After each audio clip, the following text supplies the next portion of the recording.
My name is Ella. I'm 42 years old, and I'm sitting in Dr. Patricia Williams' office with my hands folded so tight in my lap that my knuckles look ashy against the burgundy leather chair. The smell of bergamot from her Earl Grey tea mingles with the cocoa butter I rubbed into my elbows this morning, creating something that should be comforting, but isn't. Nothing about this sterile room with its diplomas and medical journals feels like comfort right now. Ella, honey, Dr. Williams says, her voice carrying that careful tone she uses when she's about to deliver news that's going to change everything. She's been my doctor for 15 years, ever since I moved back to Atlanta after college. Watched me through 3 miscarriages, helped me navigate the grief, celebrated when I finally got pregnant with Jasmine. Now she's looking at me like she's seeing a ghost, and maybe she is. The test results are spread across her mahogany desk, like tarot cards predicting doom. Blood work, hair samples, urine tests. 2 years' worth of symptoms that everybody, including me, kept explaining away. The fatigue I blamed on working double shifts at the hospital. The nausea that came and went like morning sickness that never led to a baby. The way my hair started thinning at the edges, no matter how gentle I was with my silk scarf at night, or how much blue magic I massaged into my scalp. The levels are consistent with chronic arsenic poisoning, she continues, and I watch her brown fingers, the same shade as mine, with that same careful way of moving that our mothers taught us, tap against the lab report. Small doses over an extended period. This isn't accidental, Ella. Someone has been deliberately administering this to you. The words hit me like cold water on a hot comb, that sudden shock that makes you jerk back before the burn really sets in. I think about Marcus making me sweet tea every morning before work, always insisting I drink it while it's fresh. The way he'd bring me soup when I felt sick, hovering until I finished every spoonful. How he'd gotten so attentive these past 2 years, so concerned about my health, always suggesting I rest more, eat less, let him take care of things. How long? I ask, and my voice sounds like it's coming from somewhere else. Maybe from the woman I was yesterday, who still believed her husband loved her. Based on your symptoms and these levels, I'd estimate 18 to 24 months of consistent exposure. Dr. Williams removes her glasses and cleans them with a cloth, the kind of busy work you do when you need a moment to compose yourself. Ella, I have to ask, do you have a life insurance policy? The question lands like a slap. Of course I do. Marcus insisted on it when Jasmine started high school, said we needed to be responsible parents. $1 million, more than enough to pay for college and set him up comfortable for life. He'd handled all the paperwork, brought me the forms to sign while I was cooking Sunday dinner. The smell of fried chicken and collard greens with ham hocks filling the kitchen. I'd signed without really reading, trusting him the way wives are supposed to trust their husbands. Yes, I whisper, and the word tastes like copper in my mouth. Dr. Williams nods slowly, and I can see her thinking through the implications. She's not just my doctor.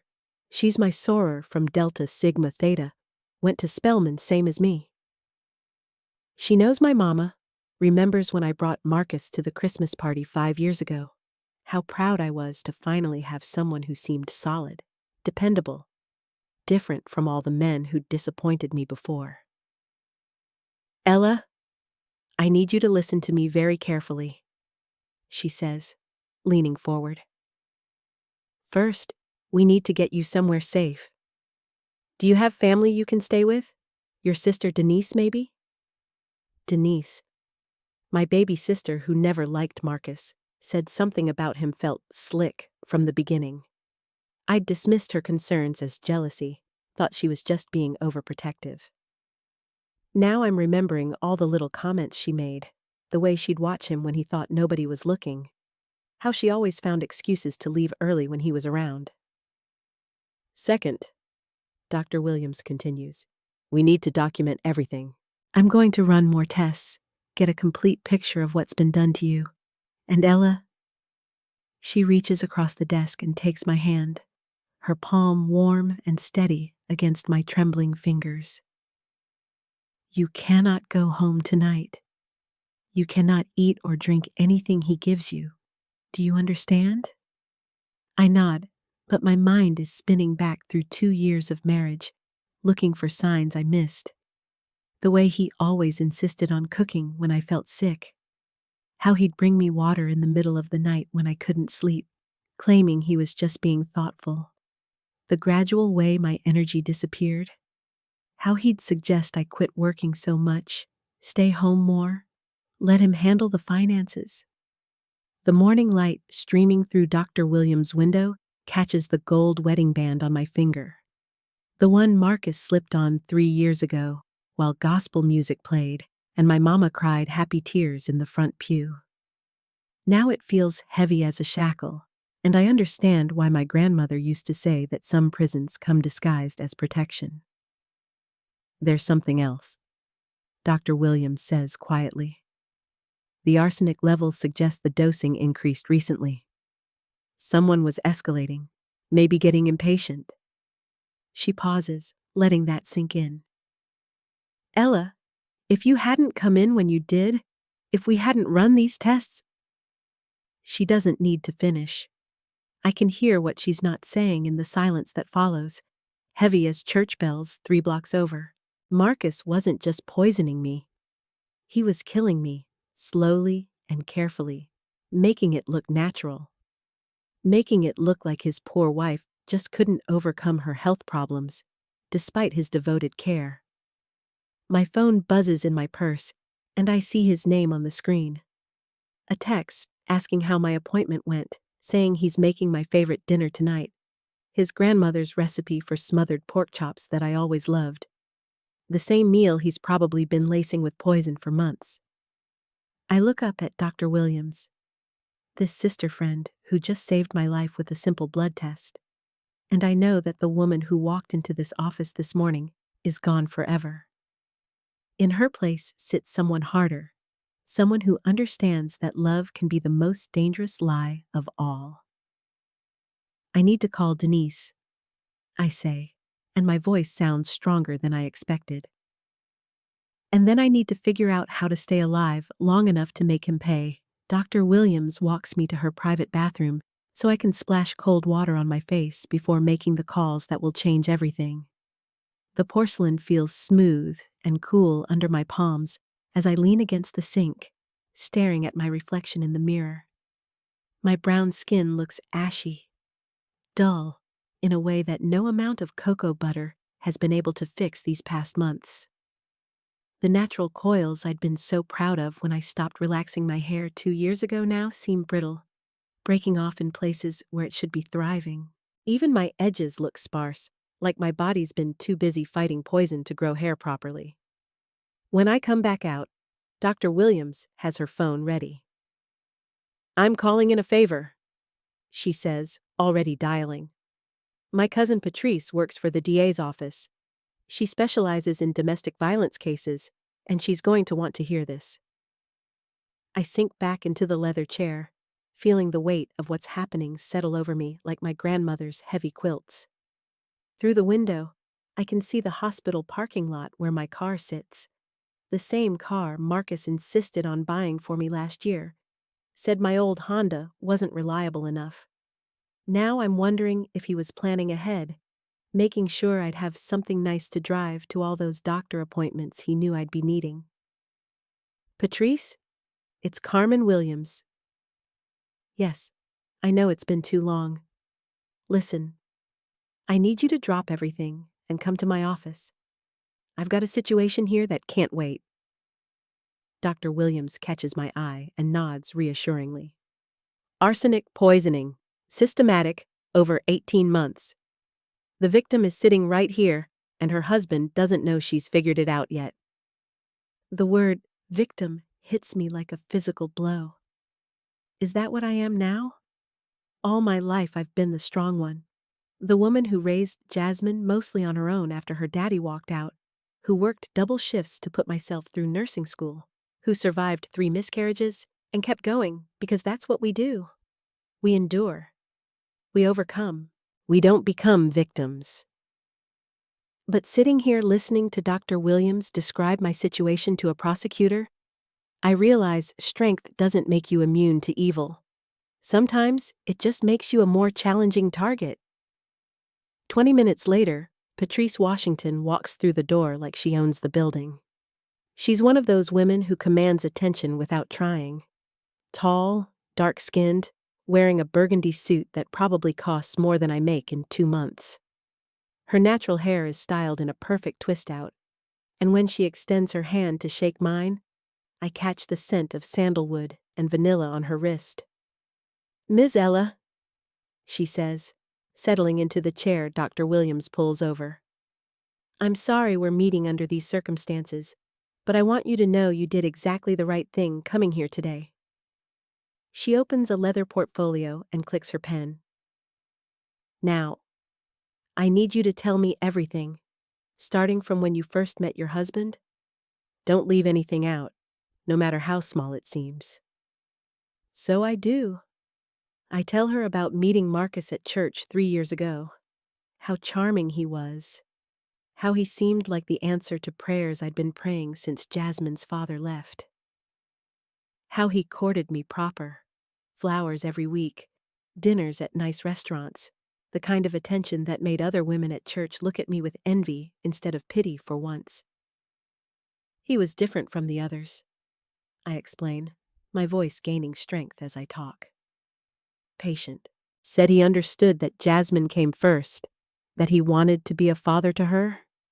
He had a good job at the insurance company, owned his own house, drove a nice car. My mama loved him immediately. Patrice nods, making notes. "When did you first notice symptoms?" "About 6 months after we got married." I close my eyes, remembering. Started with just being tired all the time. I worked 12-hour shifts at the hospital, so everyone said it was normal. Then came the nausea, the hair loss. I went to 3 different doctors before Carmen here, and they all said the same thing. Stress, maybe early menopause, probably nothing serious.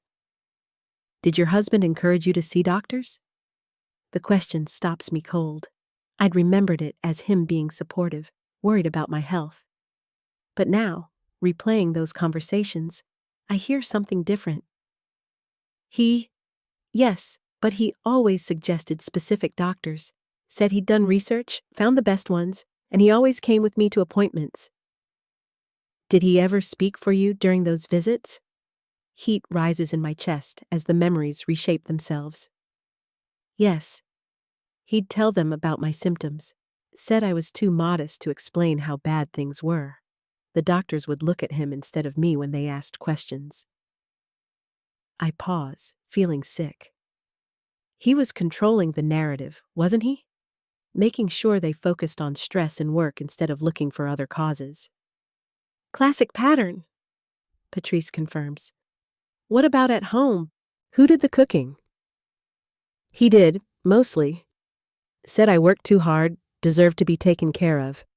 Made these elaborate meals, always insisted I eat everything on my plate." The memory of last night's dinner turns my stomach. His grandmother's cornbread recipe that I'd praised so much, the way he'd watched me eat every crumb with such satisfaction. Oh God, he was watching me eat poison. Dr. Williams reaches over and squeezes my shoulder. "Ella, you couldn't have known. This level of deception, it's sophisticated. He's probably been planning this for years." Patrice looks up from her notes. "Tell me about the life insurance policy." I explain about the $1 million policy, how Marcus handled all the paperwork, brought it to me to sign while I was distracted with cooking. How he'd talked about being responsible parents, making sure Jasmine would be taken care of if something happened to either of us. "Did you read the policy details?" "No." The admission burns. I trusted him. He said it was standard coverage, and I was focused on dinner, making sure everything was perfect because his mother was coming over that night. Patrice and Dr. Williams exchange a look that makes my blood run cold. "What?" I demand. "What aren't you telling me?" "Ella," Patrice says carefully, "most arsenic poisoning cases we see, when they're this systematic, this calculated, they don't stop at $1 million. There are usually other policies, other financial arrangements the victim doesn't know about." The room starts to spin. I grip the arms of my chair, feeling the leather grow slick under my sweaty palms. "You think there's more?" "I think we need to find out exactly what your husband stands to gain from your death," Patrice says. "And we need to do it before he realizes you're onto him." My phone buzzes again. Another text from Marcus. "How's my beautiful wife? Doctor said everything okay? Making your favorite tonight." I show them the message, and Patrice's expression hardens. He's already fishing for information. "Carmen, how long before the test results would normally be available?" "Usually 3 to 5 business days for a full toxicology panel." So he's expecting her to come home tonight acting normal, not knowing anything. Patrice taps her pen against her notepad. "Ella, I need you to understand something.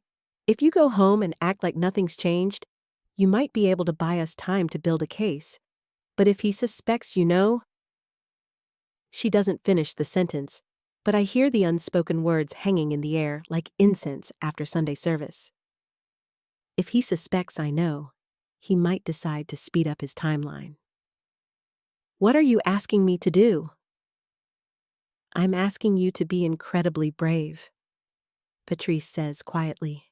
"And I'm asking you to trust that we're going to keep you alive long enough to see justice done." Through the window, afternoon shadows are growing longer across the parking lot. Soon, I'll have to decide whether to drive home to the man who's been slowly killing me, or disappear and let him know that his perfect plan is falling apart. Either way, the woman who woke up this morning thinking her biggest problem was chronic fatigue is gone forever. In her place sits someone who understands that survival sometimes requires becoming someone you never thought you could be. Dr. Williams pulls out a small recording device and sets it on the desk between us. "Before you make any decisions, Ella, we need to document everything you can remember. Every detail might matter in court." The red light blinks like a warning.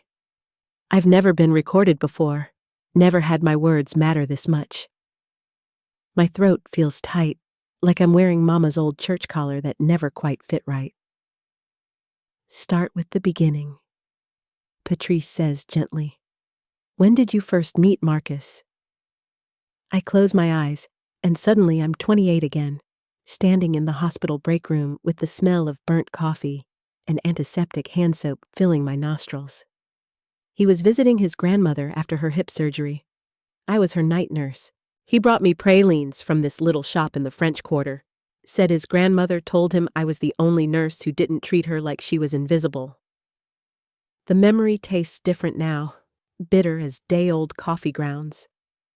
Had his grandmother really said that? Or was it just another carefully crafted lie? "He courted me old school," I continue, watching the device capture my words. "Flowers every Friday, open doors, called when he said he would. After Jasmine's father disappeared when I was pregnant, Marcus felt like a miracle. A man who wanted to be a stepfather, who said he'd love my baby like his own." "How did he propose?" Dr. Williams asks. "At his grandmother's funeral." The words come out flat, emotionless.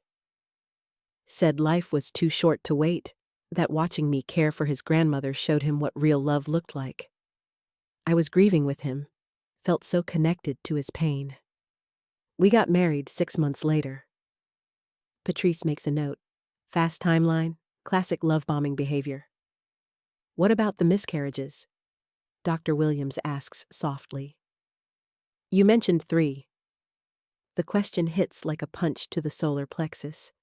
I double over slightly, tasting copper pennies and regret. The first one happened 8 months after we married. I was 12 weeks along, so excited to give Jasmine a sibling. Marcus was perfect. He held me while I cried, made all the funeral arrangements, handled everything so I could grieve.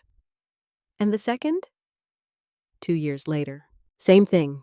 12 weeks, sudden cramping, complete loss. I'm staring at the recording device now, watching that red light blink steadily. The third was last year. Marcus insisted I see his cousin's doctor in Metairie instead of my regular OB. Said she specialized in high-risk pregnancies, would take better care of me. The silence in the room is thick as Sunday gravy. Finally, Patrice speaks. Ella, arsenic causes spontaneous abortion, especially in the first trimester. The words hit me like hot grease popping from a skillet. I jump up, knocking my purse to the floor, and lean against the window. Outside, a woman in scrubs is walking to her car, keys jingling in her hand, probably heading home to her family. Normal life, continuing like nothing has changed. He killed my babies. The words scrape out of my throat raw and broken. He murdered 3 of my children before they could even take their first breath. Dr. Williams is beside me now, her hand steady on my back. We don't know that for certain yet, but it's possible. Possible? I spin around, fury burning through my chest like swallowed lightning. 3 miscarriages at exactly 12 weeks? After he insisted on new doctors each time? Doctors who never thought to test for toxins? Ella, we're going to prove everything, Patrice says firmly. But right now, we need to focus on keeping you safe so you can see justice done. My phone buzzes again. Marcus. Traffic's bad. Might be late getting home. Don't wait up if you're tired. Love you. He's establishing an alibi, Patrice observes, creating distance from whatever he's planning next. I read the message again, and something cold settles in my stomach like iced sweet tea on an empty belly. He's never late. Never. Marcus runs his life like clockwork.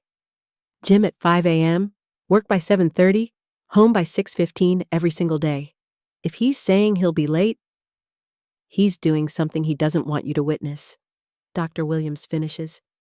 Or he's giving you time to consume whatever he's left for you at home, Patrice adds grimly. The thought of my house, our house, suddenly terrifies me. The kitchen where he's made me so many loving meals. The bedroom where I've slept next to him for 5 years, trusting and vulnerable. The bathroom where I've been losing clumps of hair and blaming stress. I can't go back there, I whisper. I can't sit at that table and pretend to eat his food and act grateful. I can't lie in that bed next to someone who's been slowly murdering me. Then don't, Patrice says simply.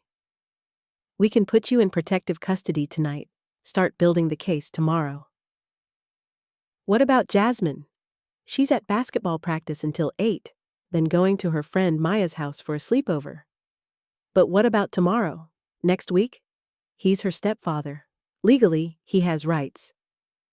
The complexity of it all crashes over me like a wave. This isn't just about me anymore. It's about my daughter, my job, my entire life that's been built on lies and poison. One step at a time, Dr. Williams says. First, we keep you alive. Then we figure out the rest. I look at both women, Dr. Williams with her steady hands and determined eyes, Patrice with her legal pad full of evidence that will either save my life or get me killed. 2 Black women, like me, fighting for justice in a system that doesn't always believe us. If I do this, if I disappear tonight and let y'all build a case, what happens to the woman I was this morning? The one who trusted her husband, who thought her biggest problem was being tired all the time? Patrice meets my eyes.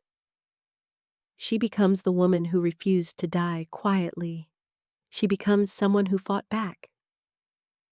Through the window, the sun is setting, painting the sky the color of fresh peach cobbler. Soon, Marcus will come home to an empty house, wondering where his wife has gone.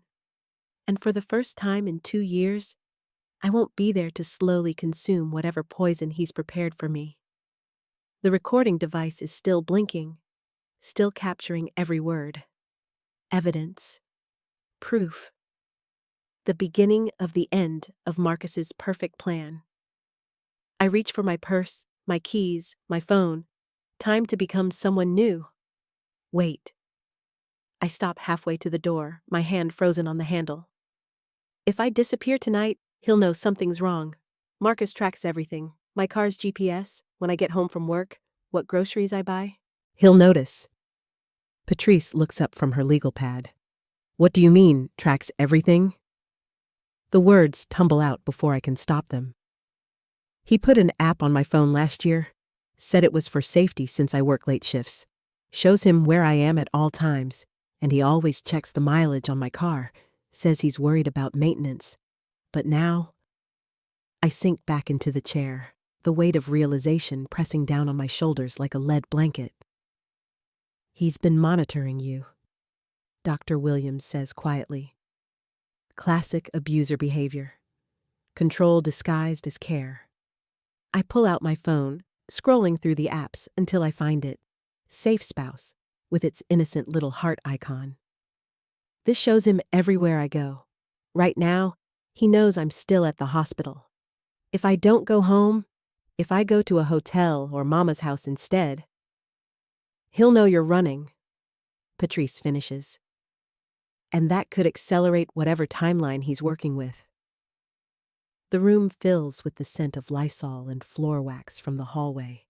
Institutional smells that remind me this is real, not some nightmare I can wake up from. My fingers shake as I stare at the phone screen, seeing myself reduced to a little blue dot on Marcus's map. There's something else, I whisper, remembering. Last week, he asked me about my life insurance policy at work. Said he was updating our financial records, wanted to make sure everything was current. I gave him all the information, beneficiary forms, policy numbers, everything. The silence stretches between us like taffy pulled too thin. Finally, Patrice speaks, her voice tight with controlled anger. How much coverage do you have? 200,000 through the hospital, plus another 50 from the policy his cousin sold me when we got married.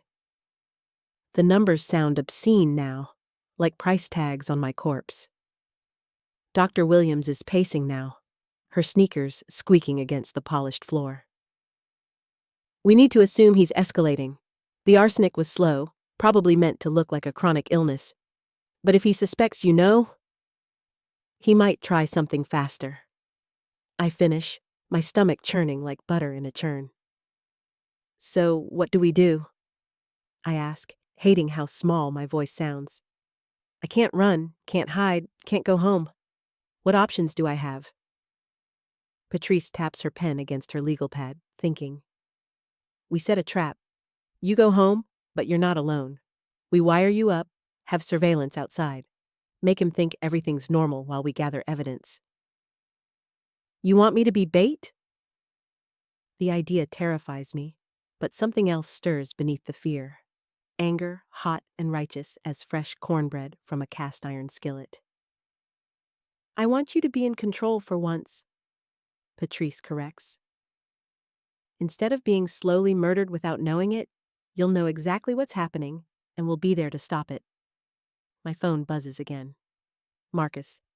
Just left the office. Picking up dinner from that Thai place you love. Be home in 45 minutes. The heart emoji makes my skin crawl now. How many times has he sent me sweet messages while planning my death? Thai food, I say aloud. He never suggests Thai food. Says it's too spicy for his stomach. I look up at both women. This is it, isn't it? Tonight's the night he planned to finish it. Dr. Williams nods grimly. Probably figured the arsenic had weakened you enough. A larger dose in takeout food, maybe combined with something else to make it look like a heart attack or stroke. I stand up, my legs steadier now despite the terror coursing through my veins. Then let's catch him in the act. Ella, you don't have to do this, Dr. Williams says. We can find another way. No! The word comes out stronger than I feel. I've been his victim for 2 years without even knowing it. I'm done being prey. I think about Jasmine, safe at Maya's house tonight, and about the 3 babies I'll never hold because of this man's greed and evil. If I don't stop him now, he'll just find another woman to slowly kill, another family to destroy. Patrice is already making calls, her voice crisp and professional as she coordinates with the DA's office. We'll need a wire, unmarked units, and a SWAT team on standby. Full surveillance package. Through the window, the last light is fading from the sky, stars beginning to peek through like pinpricks in dark fabric. Somewhere out there, Marcus is driving home with poisoned food, probably humming along to the radio, thinking about life insurance money and freedom. But tonight, he's going to find out that his quiet, trusting wife has become someone else entirely. Someone who fights back. I touch the small gold cross at my throat, the one Mama gave me for my confirmation. Lord, give me strength, I whisper, and for the first time in months, I feel like maybe somebody's listening. The recording device is still blinking, still capturing evidence. But now, it's not just documenting my victimization. It's recording the moment I decided to become a survivor. The next hour moves like molasses in January, thick and slow, despite all the urgent activity around me. Patrice has transformed Dr. Williams' office into a command center, her laptop open to video calls with prosecutors and detectives, while she coordinates what she keeps calling the operation. The phrase makes my skin prickle with goosebumps, like I'm starring in some crime show instead of fighting for my actual life. The wire goes here, Detective Rodriguez explains, her fingers gentle as she tapes the tiny device between my breasts, right where my heart hammers against my ribs. She's a small Latina woman with kind eyes and calloused hands that speak of real work. It'll pick up everything within 15 feet. Just act natural, don't touch it, and whatever you do, don't let him know you suspect anything. Act natural. Like there's anything natural about going home to a man who's been slowly murdering me with my morning coffee. I nod anyway, trying to swallow past the cotton-dry feeling in my throat. The surveillance van will be parked 2 blocks away, disguised as a cable repair truck, Rodriguez continues. Officers Thompson and Hayes will be positioned in the backyard behind your neighbor's shed. You won't see them, but they'll be watching every window. She hands me a small device that looks like a car remote. Panic button. Press it, and we'll be through your door in 30 seconds. 30 seconds. In 30 seconds, Marcus could slit my throat, shoot me, or force enough poison down my gullet to stop my heart. But it's the best we can do with the time we have. My phone buzzes again. Traffic's heavy on 85. Might be another 20 minutes. Hope you're hungry. He's stalling, I realize aloud. Giving the poison more time to, what, dissolve? Get to room temperature so I won't notice it's been tampered with? Patrice looks up from her laptop screen where she's been reviewing Georgia's laws on attempted murder. Arsenic dissolves completely in hot liquids, tasteless, odorless. If he's putting it in soup or tea, you'd never know. The thought of all those cups of chamomile tea Marcus brought me during my illness, all those bowls of chicken soup when I was too nauseous to eat solid food, makes bile rise in my throat. How many times did I thank him for taking such good care of me? How many times did I feel guilty for not appreciating his devotion enough? I need to call Jasmine, I say suddenly. Make sure she's really safe at Maya's house. Already handled, Dr. Williams says, looking up from her own phone. I called Maya directly. Jasmine's fine. They're making cookies and watching Disney movies. Maya knows not to let her leave for any reason, and she's got my number if anything seems off. The relief hits me like warm honey sliding down my throat. At least my baby is safe. At least whatever happens tonight, Jasmine won't have to watch her mama die or wonder why she wasn't enough to save me. There's something else we need to discuss, Rodriguez says, her voice taking on that careful tone people use when they're about to deliver bad news. If Marcus realizes you're onto him, if he gets violent or tries to run, things could get messy fast. Are you prepared for that possibility? I think about the man I married, the one who brings me flowers every Friday and rubs my feet when I work double shifts, the one who cried at our wedding and promised to love me in sickness and in health. Then I think about the other Marcus, the one who's been calculating my death down to the dollar amount while kissing me goodnight.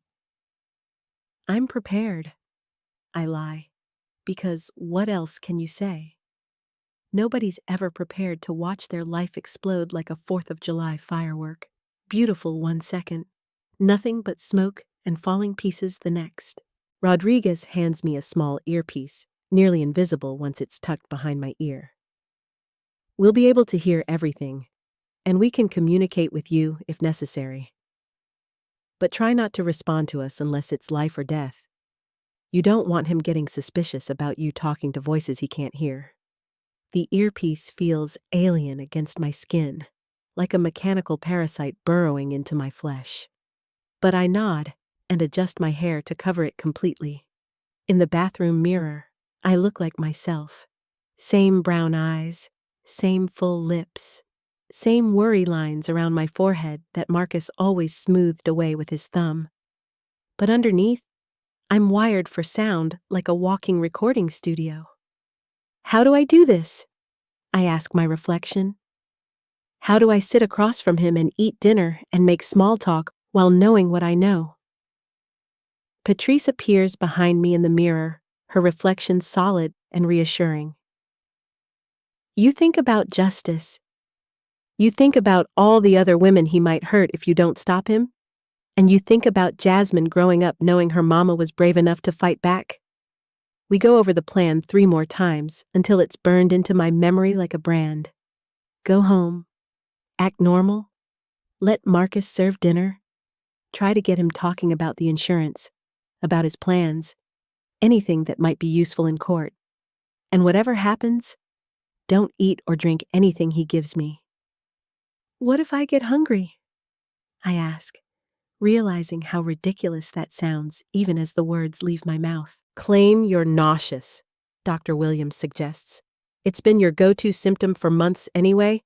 He'll probably see it as a good sign that the poison is working. The casual way she says it, the poison is working, makes my hands shake like autumn leaves in a storm. This is really happening. This is really my life. My phone rings, and Marcus's name lights up the screen. For a second, I freeze completely, staring at the familiar photo of him smiling at last year's church picnic. Then Rodriguez nods at me, and I answer. Hey, baby, I say, proud of how normal my voice sounds.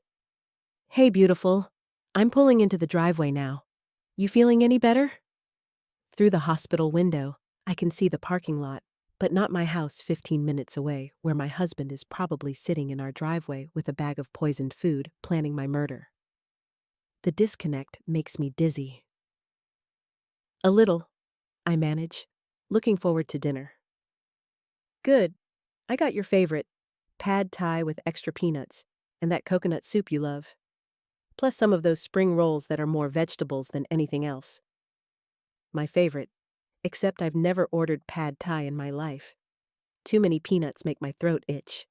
And I hate coconut soup, always have. But he wouldn't know that, would he?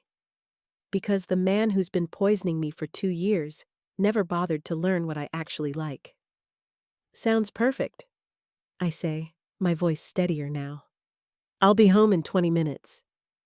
Drive safe, baby. Love you. Love you too, I whisper, and hang up before I can think too hard about whether that's still true. The drive home feels like swimming through thick syrup, every mile marker dragging past my windows in slow motion. Rodriguez and another detective follow behind me in an unmarked sedan, while the surveillance van is already in position when I turn onto my street. Everything looks normal. Mrs. Patterson watering her roses, the Johnson kids playing basketball in their driveway, the golden retriever from 3 houses down sniffing around the mailboxes.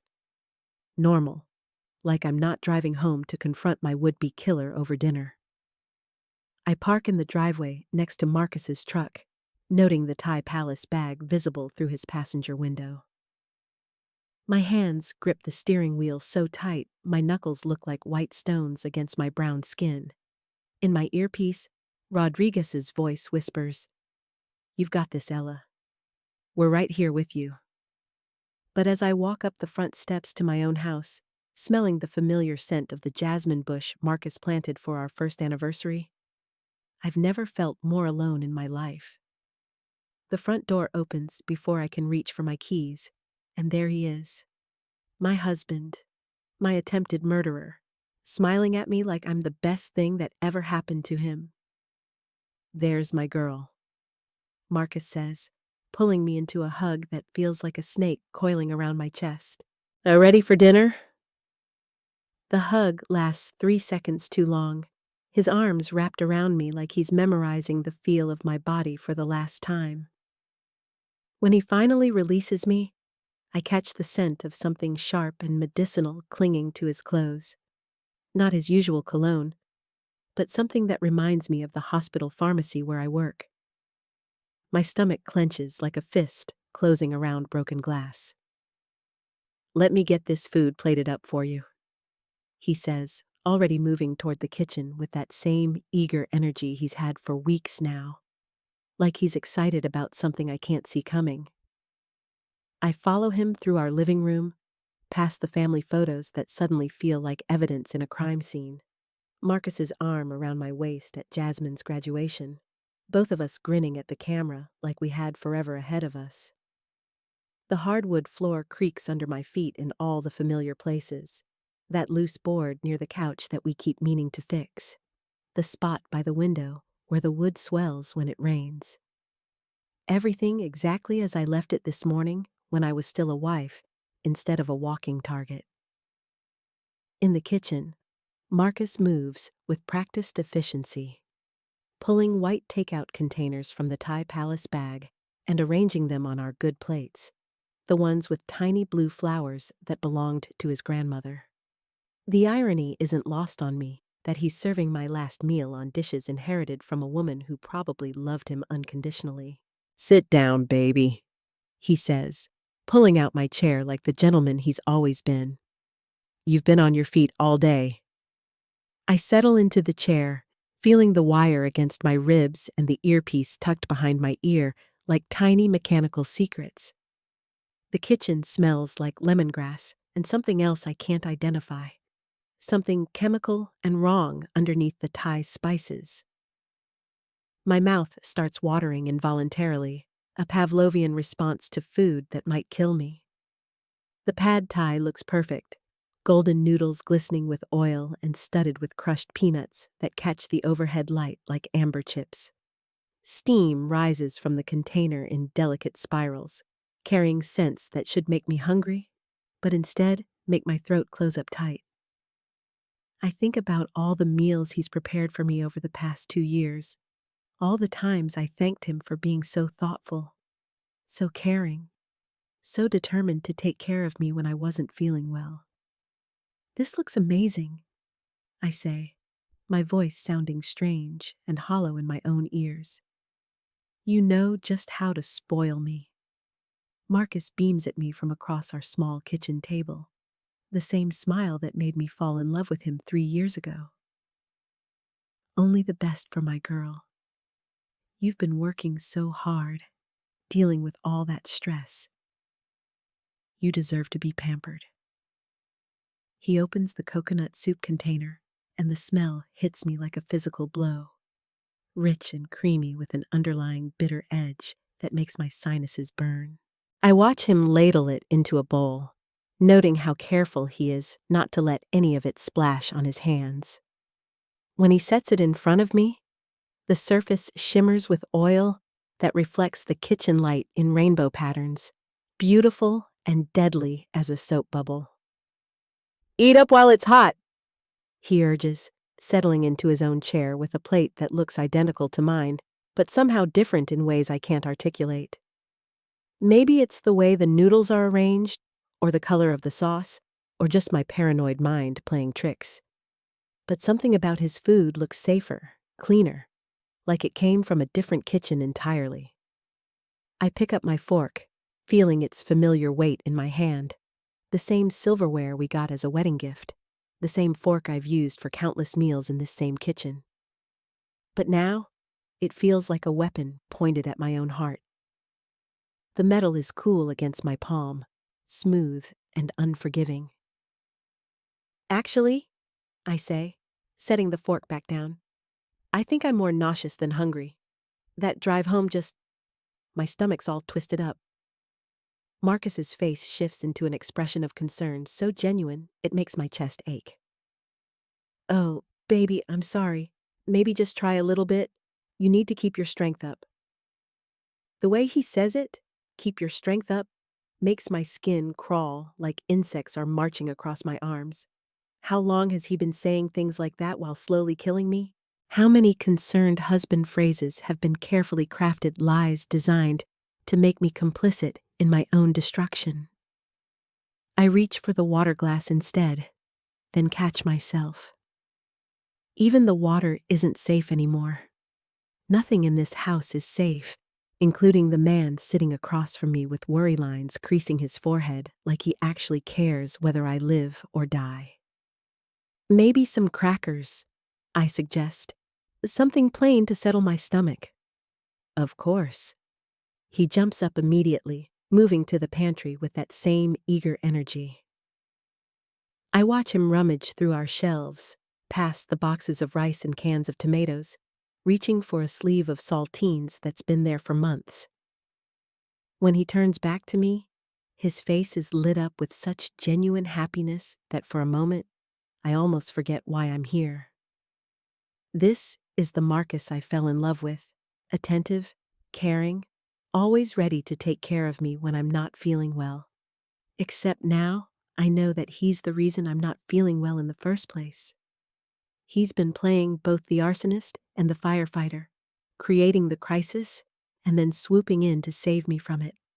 I take a single cracker from the sleeve, feeling its dry texture crumble slightly between my fingers. It tastes like cardboard and salt, bland and safe in a way that makes me want to cry with relief. At least crackers from a sealed package are probably beyond his reach, though at this point, I'm not sure of anything anymore. "Better?" he asks, watching me with the intensity of a scientist observing an experiment. "A little." I force myself to meet his eyes, looking for some sign of guilt or deception. But all I see is the same warm brown gaze that used to make me feel like the most loved woman in the world. How is it possible for someone to look at you with such apparent affection while planning your murder? How do you hide that kind of darkness behind such an ordinary face? The kitchen feels smaller than usual, like the walls are slowly closing in around us. The refrigerator hums its familiar tune, the same sound that's provided background music to thousands of conversations at this table. But tonight, it sounds ominous, mechanical, like the heartbeat of a machine that's been turned against me. Through the window above the sink, I can see Mrs. Patterson's kitchen light glowing golden in her window, and I wonder what she's making for dinner. Something normal, probably. Something that won't kill her. Something prepared by hands that love her instead of hands that are counting down the days until she's gone. Marcus reaches across the table and covers my hand with his skin warm and familiar against mine. I hate seeing you like this, he says softly. So tired, so sick all the time. I just want you to feel better. His thumb strokes across my knuckles, the same gesture he's made thousands of times before, and my body responds with muscle memory even as my mind recoils in horror. This is the hand that's been poisoning me? That's been measuring out my death in careful doses? That's been signing insurance papers and checking my location on his phone? But it still feels like my husband's hand, still triggers that automatic response of comfort and connection. I want to pull away, but I can't. Not yet. Not until we have what we need. Maybe I should see a doctor? I say carefully, watching his reaction. Get some tests done. Figure out what's making me so sick. Something flickers across his face, so quick I almost miss it. Fear? Calculation? But then it's gone, replaced by that same expression of loving concern. I've been thinking the same thing, he says. Maybe we should look into it, get you checked out properly. The lie rolls off his tongue so smoothly, I almost believe it myself. How many lies has he told me over the past 2 years? How many times has he looked me in the eye and said exactly what I needed to hear while planning my funeral arrangements? The wire against my ribs feels like it's burning through my skin, reminding me that every word we're speaking is being recorded. That somewhere out there, Detective Rodriguez and her team are listening to my husband lie to my face with the skill of a practiced predator. The earpiece tucked behind my ear crackles with the faintest static. So quiet, I almost convince myself I'm imagining it. You know what? I say, forcing brightness into my voice like I'm spreading butter on burnt toast. Maybe we should call Dr. Williams right now. Set up an appointment for first thing Monday morning. Marcus's grip on my hand tightens just enough that I feel the bones in my fingers compress. Let's not rush into anything, baby. These things take time to schedule. Besides, you've been to so many doctors already. The scent of jasmine drifts through the window from Mrs. Chen's garden next door, sweet and alive in a way that makes me ache for normalcy. I can hear her wind chimes singing their gentle song on her back porch, the same melody that used to lull me to sleep on summer nights when I still believed I was safe in my own home. But I haven't been to a specialist. I press on, pulling my hand free to reach for another cracker. Maybe someone who deals with, I don't know, stomach issues, blood work, that kind of thing. He leans back in his chair, and I catch the sound of leather creaking under his weight. The kitchen light catches the gold in his wedding ring. The same ring I slipped onto his finger 3 years ago, while promising to love him in sickness and in health. The irony tastes bitter as green coffee beans on my tongue. Denise, he says, and there's something new in his voice now, something careful and measured. You know how these doctors are. They'll want to run test after test, charge us thousands of dollars, probably put you through all kinds of procedures. Maybe we should wait a few more weeks, see if you start feeling better on your own. The words hit me like cold water. He's trying to buy time. Time for what? To finish what he started? To clean up loose ends? My chest tightens with the realization that he's not just poisoning me. He's actively preventing me from getting help. Through the dining room doorway, I can see the family photos lining the hallway. Our wedding day, last Christmas, that vacation to Myrtle Beach, where we looked so happy. In every single picture, I'm smiling at the camera while he's looking at me. I used to think it was romantic, the way his attention was always focused on me instead of posing for the shot. Now I wonder if he was studying me, cataloging my reactions, learning how to manipulate me more effectively. I think I'd feel better knowing for sure, I say, standing up from the table. The linoleum is cool beneath my bare feet. solid and real in a way that grounds me. I mean, what if it's something serious? Something that gets worse if we ignore it? Marcus stands too, moving around the table with that liquid grace he's always had. He played basketball in high school, and even now at 42, he moves like an athlete, like someone who knows how to use his body as a weapon. "Come here," he says softly, reaching for me. Every instinct screams at me to run, but I let him pull me close. His chest is warm and solid against my cheek, and I can smell the fabric softener Mama used to use on our Sunday clothes, mixed with something sharper, antiseptic maybe, or cleaning solution. The kind of smell that clings to someone who's been handling things they shouldn't. "I worry about you," he murmurs into my hair, his voice vibrating through his chest. "You work so hard, stress yourself out so much. Maybe what you need isn't more doctors and more tests. Maybe what you need is rest, time to heal."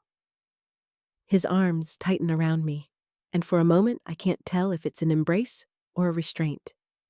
The kitchen clock ticks steadily on the wall behind us, counting down seconds that feel precious and finite. Through his shirt, I can feel his heartbeat, steady, calm, controlled. The heart of a man who sleeps peacefully next to the woman he's slowly killing. "Marcus," I say into his chest, my voice muffled by fabric.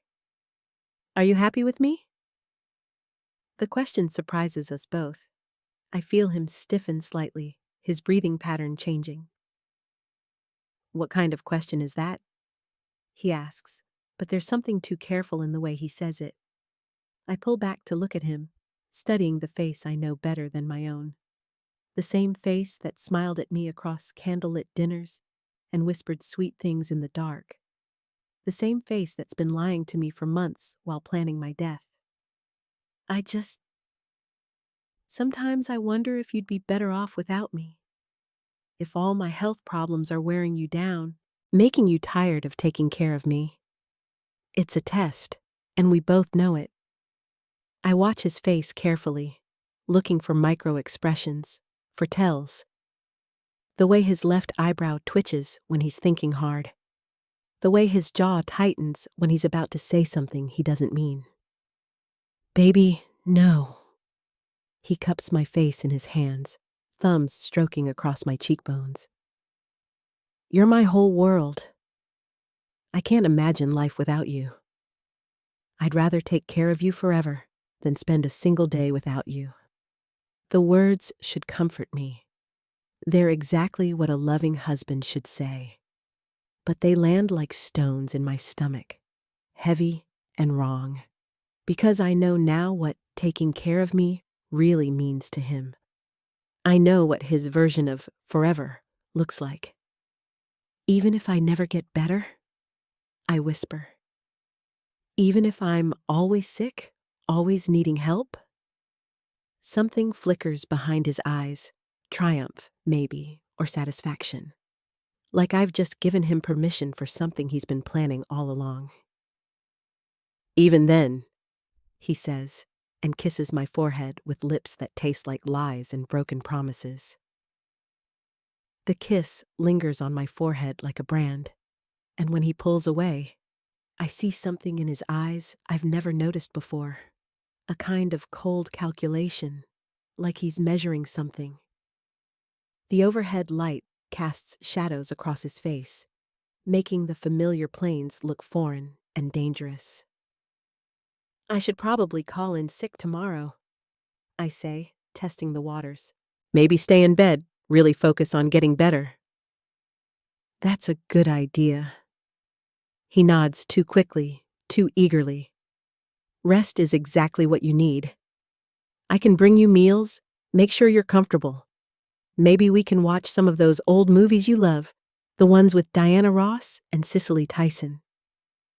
The mention of my favorite actresses should warm me, but instead, it feels like he's planning my viewing schedule for a prison sentence. I move toward the sink, needing space to think, and start running warm water over the dinner dishes.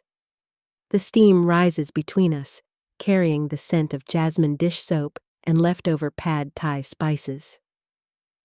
"You don't have to do that," Marcus says, moving behind me. His reflection appears in the kitchen window, hovering over my shoulder like a ghost. "You should save your energy." "I feel better when I'm moving," I lie, scrubbing at the plates with more force than necessary. The sponge is rough against my palms, a texture that keeps me anchored to the moment. Sitting still makes me anxious. In the window's reflection, I watch him watching me. His eyes track the movement of my hands, the way I shift my weight from foot to foot, like he's studying prey, learning its patterns before the final strike. The wire pressed against my ribs shifts slightly as I reach for another plate, and I pray the static isn't audible through my shirt. Somewhere out there, Detective Rodriguez and her team are listening to this conversation, recording every word that might save my life or seal my fate. "Denise," Marcus says, and his voice has that honeyed quality it gets when he wants something. "What if we went away for a few days? Just the two of us. Maybe that cabin up in the mountains where we went for our anniversary." My hands still in the dishwater. The cabin is isolated hours from the nearest hospital. No cell phone service, no neighbors within miles. The perfect place to dispose of a body. "That sounds nice," I manage, my voice steady despite the fear crawling up my throat. "But what about work? I can't just disappear without notice." "You're sick, baby. They'll understand. And I can work remotely from anywhere." He steps closer, and I can feel the heat radiating from his body. "Fresh mountain air might be exactly what you need. Clean living, no stress, just you and me and all the time in the world. All the time in the world." The phrase echoes in my mind like a death sentence. I turn off the water and dry my hands on the kitchen towel, the one with tiny roosters that Mama gave us as a housewarming gift. My fingers trace the familiar pattern, grounding myself in the memory of her hands stitching the hem, her voice humming gospel songs while she worked. "Let me think about it," I say, turning to face him. "Maybe after I see a doctor. If I'm going to be traveling, I want to make sure I'm strong enough." The mask slips for just a second. A flash of irritation crosses his features before the loving husband expression slides back into place. But I saw it, and now I know for certain that my health isn't his priority. My death is. "Of course," he says smoothly. "Whatever makes you comfortable." I move past him toward the hallway, needing to escape the kitchen's suffocating intimacy. The hardwood floor is cool under my feet, and the family photos seem to watch me as I pass. In our wedding picture, I'm beaming with joy, my natural hair crowned with baby's breath and hope. Marcus's arm is wrapped around my waist, possessive even then, though I interpreted it as protective love. "I think I'll take a bath," I announce, pausing at the bottom of the stairs. "Maybe some Epsom salts will help with the aches." "Good idea. I'll bring you some chamomile tea in a little while. Help you relax." The offer makes my skin crawl. Another opportunity for him to add something to my drink, to continue the slow poisoning that's been destroying my body for months. But I nod and smile, playing the role of the grateful wife, even as my survival instincts scream warnings. Upstairs in our bedroom, I catch sight of myself in the full-length mirror. The woman looking back at me seems like a stranger, hollow-eyed, gaunt, with skin that's lost its healthy glow. This is what slow murder looks like, I realize. Not dramatic or sudden, but a gradual fading, like a photograph left too long in sunlight. I run my fingers along the wire taped to my ribs, feeling its solid presence beneath my blouse. Somewhere in the darkness outside, police officers are positioned and waiting, Detective Rodriguez is listening to every word, building the case that might save my life. But first, I have to survive the night. The bathroom door closes behind me with a soft click, and I turn the lock with trembling fingers. For the first time in hours, I'm alone with my thoughts and my fear. The mirror above the sink reflects a woman I barely recognize, one who's learned that the person she trusted most in the world has been planning her death with the same care he once put into planning their wedding. I turn on the faucet, letting hot water pound against the porcelain while steam begins to fog the mirror. The sound of rushing water might mask my voice if I need to whisper something to the listening officers. But for now, I just need to breathe, to center myself for whatever comes next. Because I know Marcus is downstairs right now, probably preparing my tea with whatever poison he's been using. And I know that tonight might be the night he finally decides I've suffered long enough.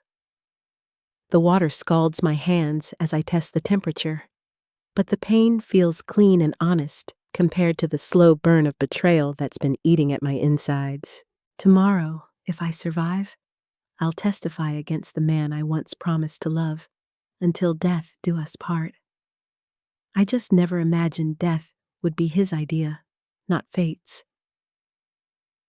The bathwater runs amber hot, and I catch the scent of lavender rising with the steam. The Epsom salts I bought last month when my joints first started aching. Back then, I thought it was stress from the promotion at work. Now I know better. I sink into the tub slowly, letting the heat work against muscles that have been clenched tight with fear for hours. The wire shifts against my ribs as I settle back, and I have to bite my lip to keep from gasping at the sharp pinch. Can't let Marcus hear anything unusual. Through the bathroom door, I can make out his movements downstairs, the soft thud of cabinet doors, the clink of ceramic against granite. He's making that tea, just like he promised. My phone buzzes on the bathroom counter, and I lean forward to check it. A text from my sister Keisha. "Girl, you still coming to Sunday dinner this week? Mama's making her cornbread dressing, and you know she gets her feelings hurt when people don't show." I stare at the message, and something breaks open in my chest. Sunday dinner at Mama's house, with Keisha's kids running through the hallway and the smell of brown sugar ham filling every room. The thought that I might never see another family gathering, never taste Mama's cooking again, never hear my nephew Jaden practicing piano in the front room, it hits me like a physical blow. But then something else rises up in me, hot and fierce as the bath water. I am not going to let Marcus take that away from me. I am not going to become another statistic, another woman whose husband grieved at her funeral while cashing her life insurance check. I type back quickly. Wouldn't miss it for the world. Tell Mama I love her. Because I'm going to make sure I'm alive to keep that promise. The bathroom door rattles softly, Marcus trying the handle.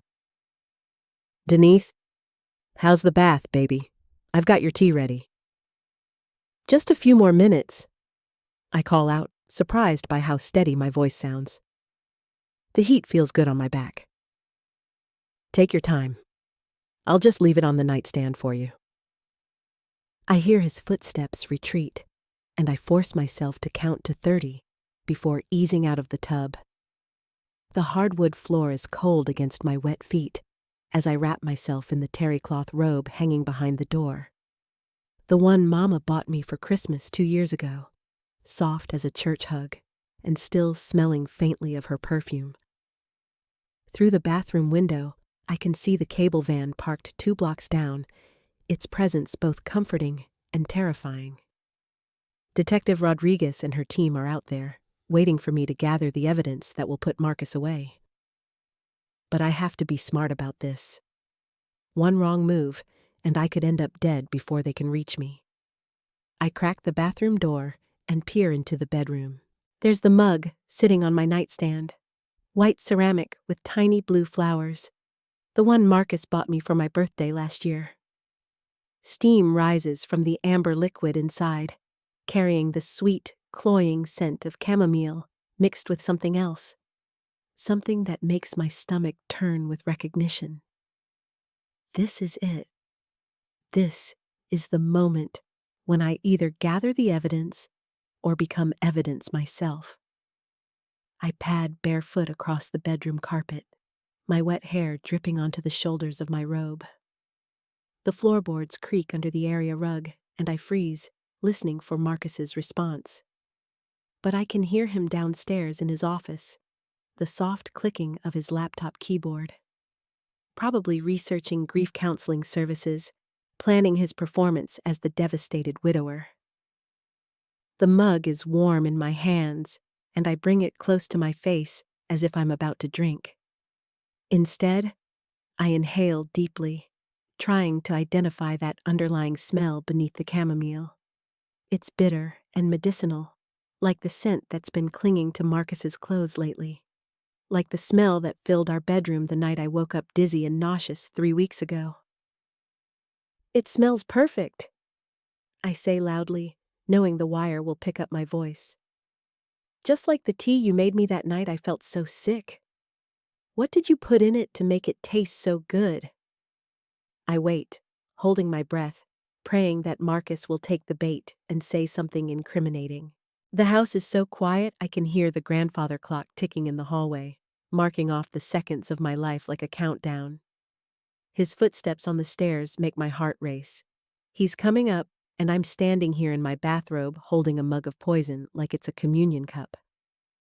I set it back on the nightstand and arrange myself on the edge of the bed, trying to look weak and grateful instead of terrified and suspicious. Did you say something, honey? Marcus appears in the doorway, and his eyes immediately go to the untouched tea. There's a flicker of something. Disappointment? Impatience? Before his concerned husband mask slides back into place. I was just saying how good it smells. Reminds me of that tea you made when I was feeling poorly a few weeks back. You know, that night I got so dizzy? He steps closer, and I can see the pulse beating in his throat. I don't remember putting anything special in your tea that night. Just chamomile, like always. Really? Because there's something different about this one too. Something that makes it smell medicinal.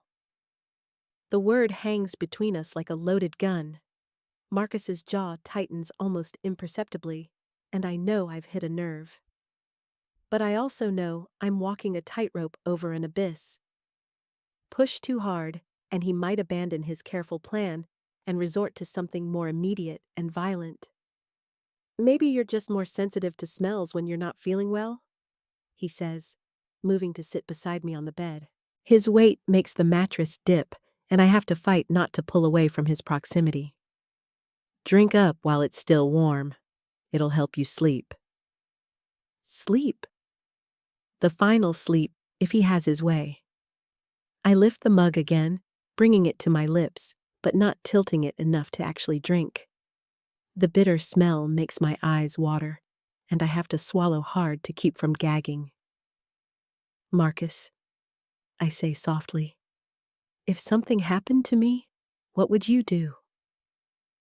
The question catches him off guard, and for a moment, his careful composure slips. What kind of question is that?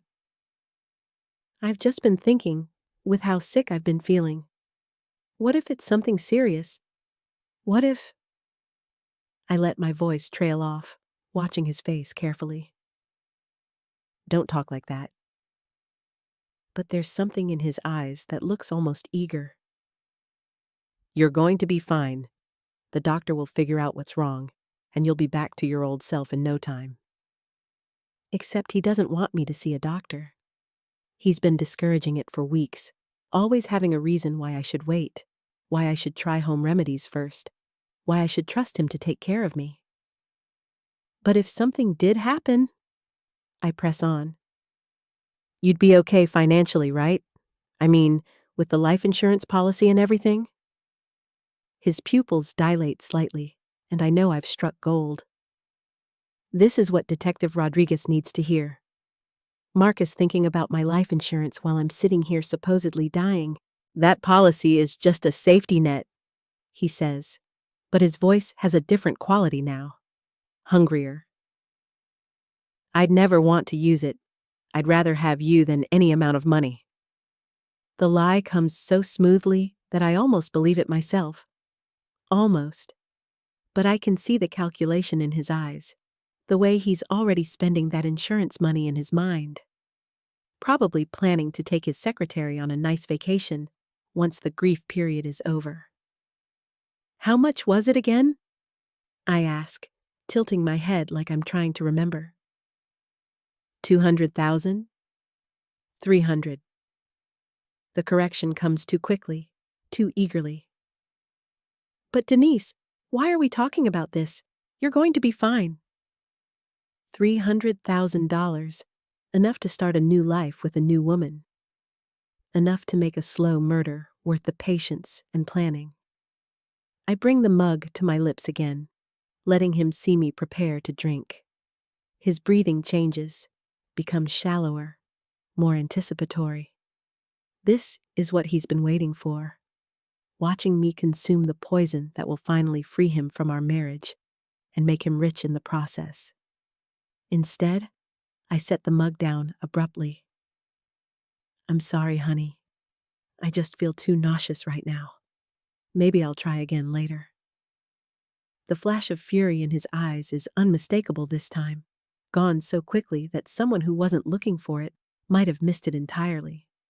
But I saw it, and more importantly, I hope the surveillance team saw it too, through whatever cameras they've managed to position.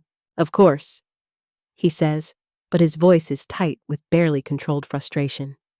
Maybe you should try to get some rest. Tomorrow might be a better day. Tomorrow, when he'll try again, maybe with something stronger, something that won't leave room for hesitation or second thoughts. I nod and curl up on my side of the bed, pulling the covers up to my chin. The wire digs into my ribs, a constant reminder that I'm not alone in this nightmare. Somewhere out in the darkness, Detective Rodriguez is building a case that will put Marcus away forever.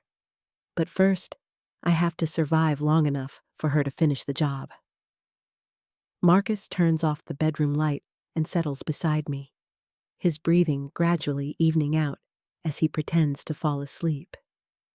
But I can feel the tension in his body, the coiled energy of a predator, waiting for the perfect moment to strike. I lie still in the darkness, my hand resting on the panic button hidden beneath my pillow, and count the seconds until dawn.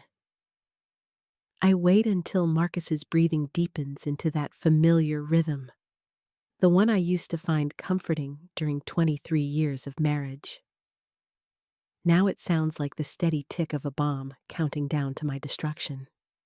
When I'm certain he's asleep, I slip from beneath the covers, my bare feet finding the cool hardwood floor. The wire shifts against my ribs as I move, a metallic whisper that reminds me I'm not truly alone in this house of lies.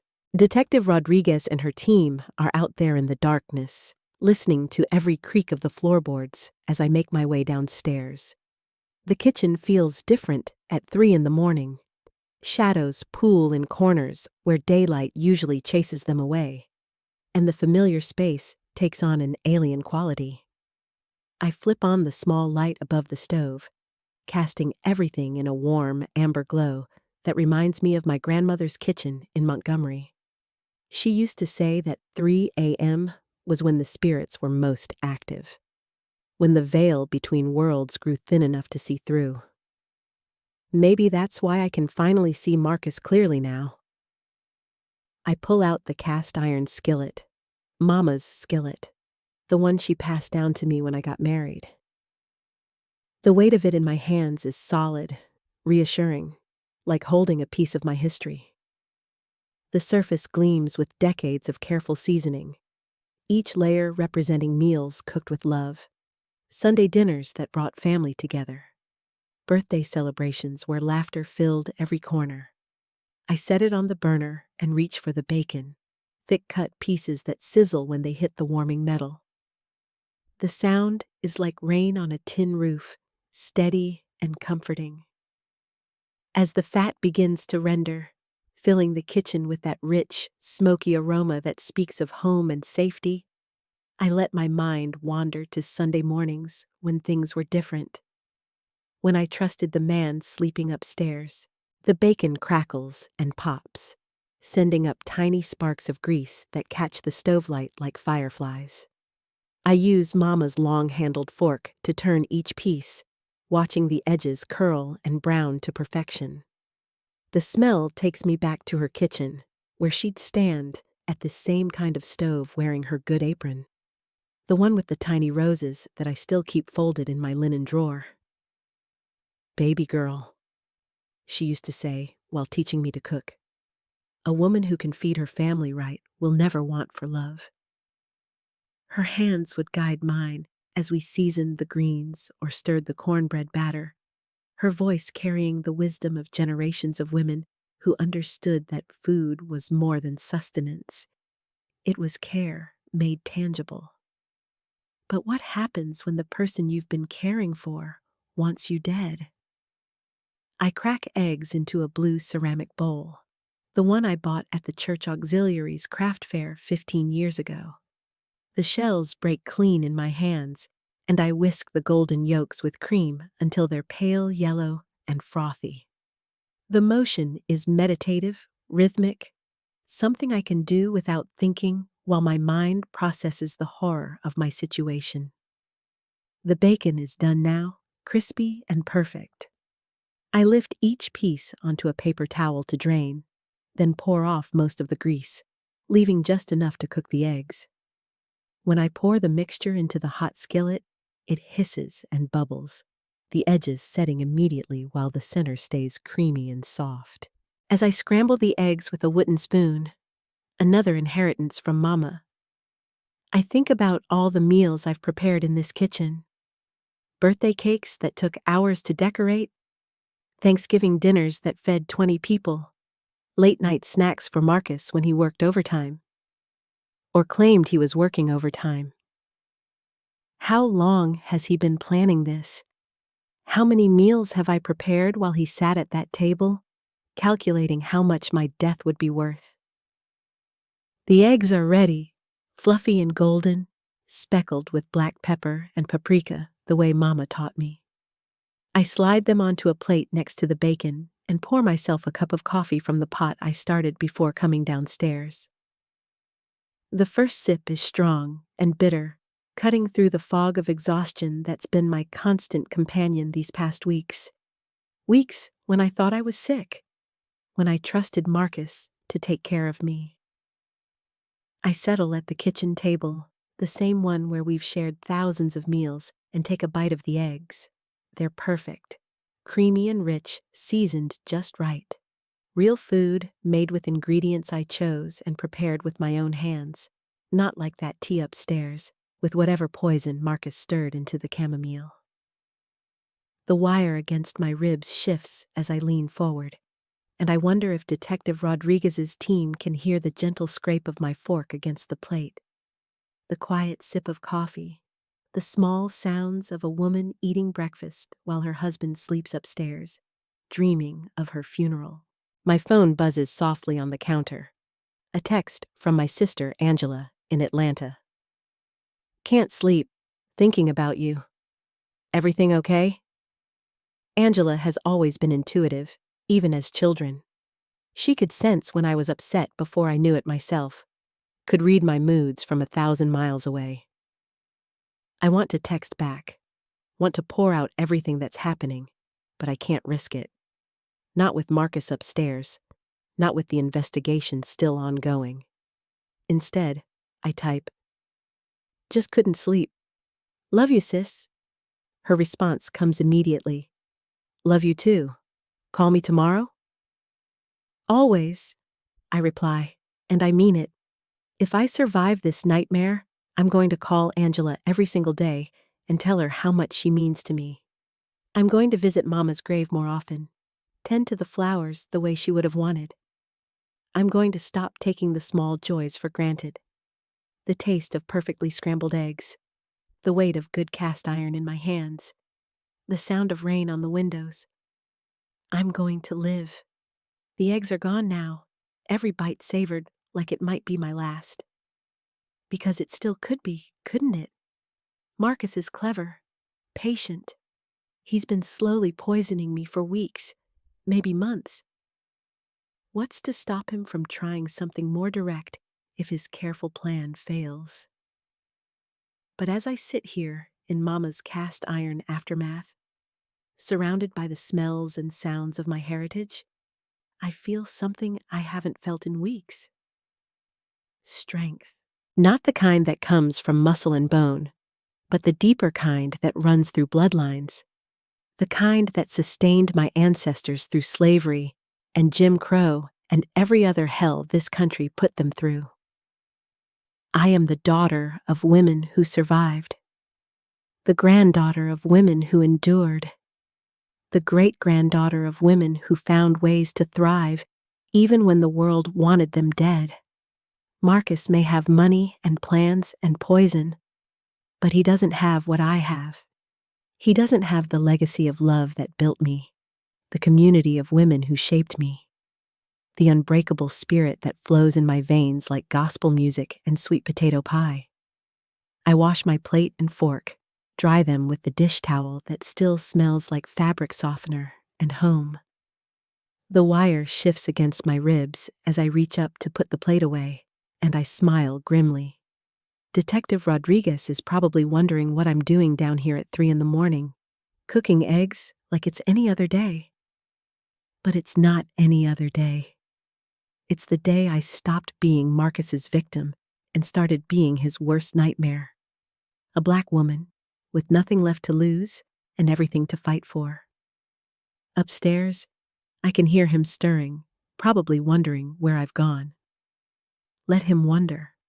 Let him worry that his careful plan is falling apart, that his prey has finally realized she's been hunted.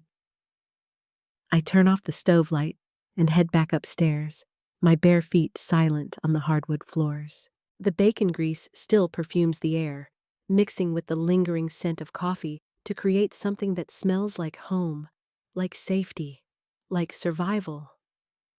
Marcus is going to learn what generations of black women before me already knew. We are not easy to kill.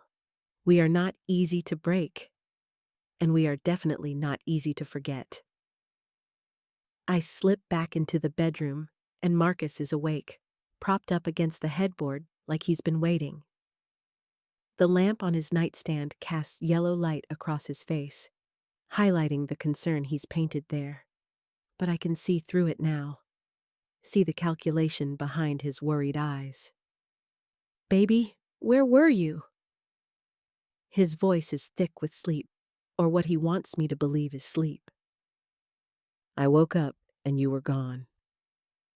Couldn't sleep.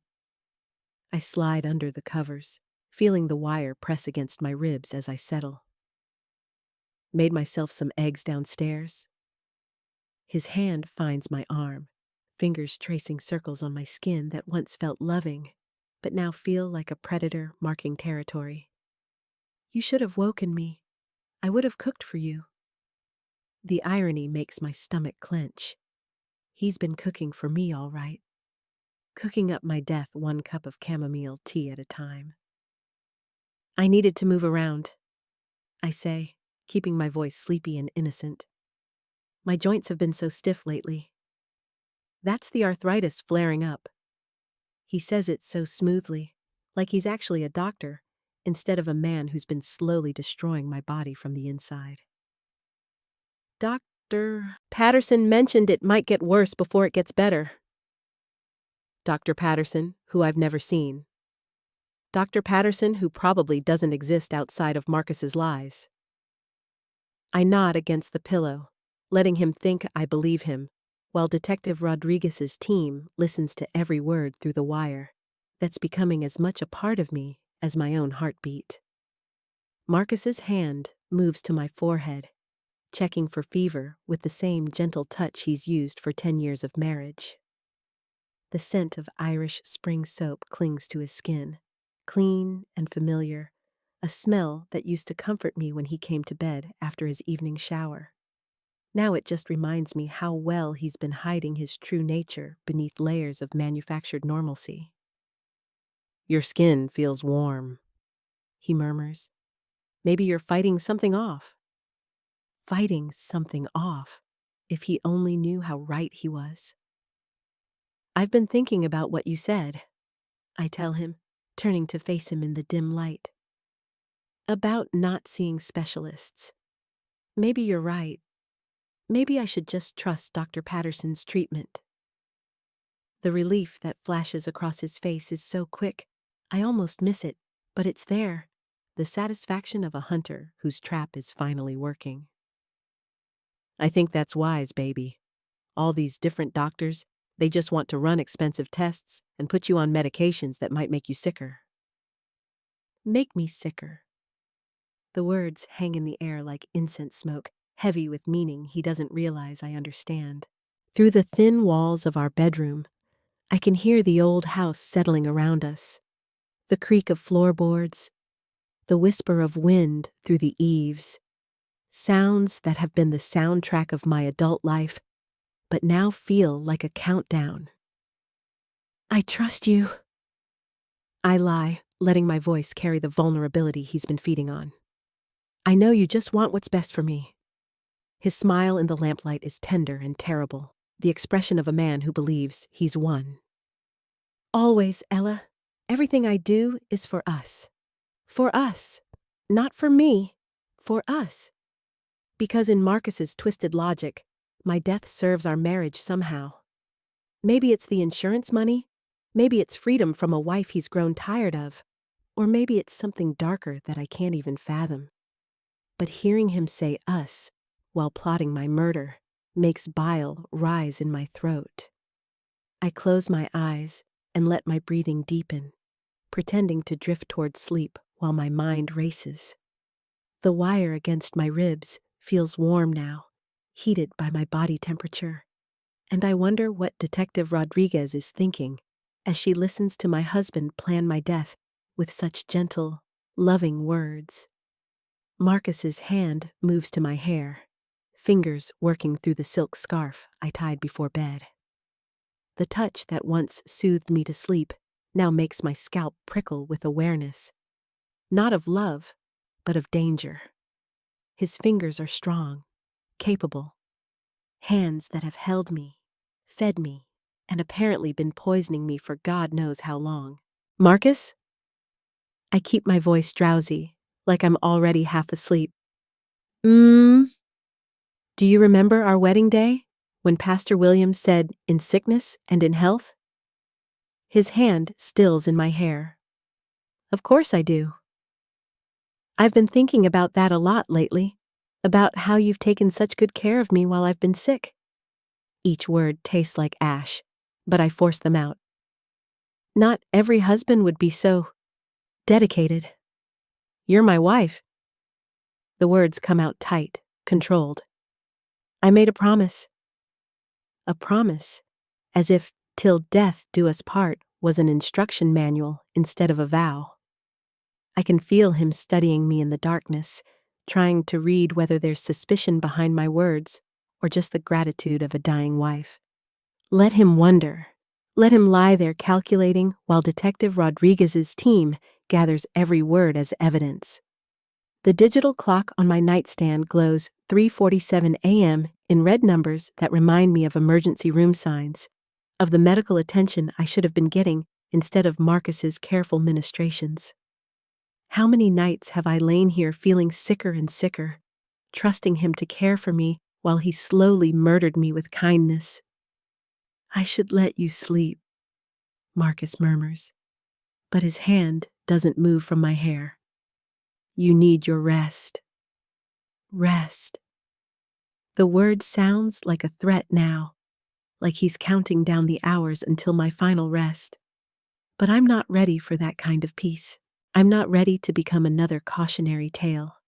Another black woman whose death gets explained away by health problems and a grieving husband's tears. I let my breathing slow and deepen, mimicking sleep while every nerve in my body stays alert.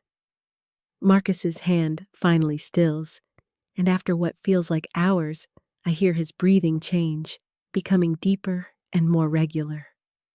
But I don't trust it. Can't trust anything about this man who shared my bed and planned my funeral. The wire shifts against my ribs as I breathe, a small discomfort that reminds me I'm not alone in this. Somewhere outside, Detective Rodriguez and her team are listening, recording, building a case that will put Marcus away forever. The thought fills me with a fierce satisfaction that tastes like victory and feels like justice.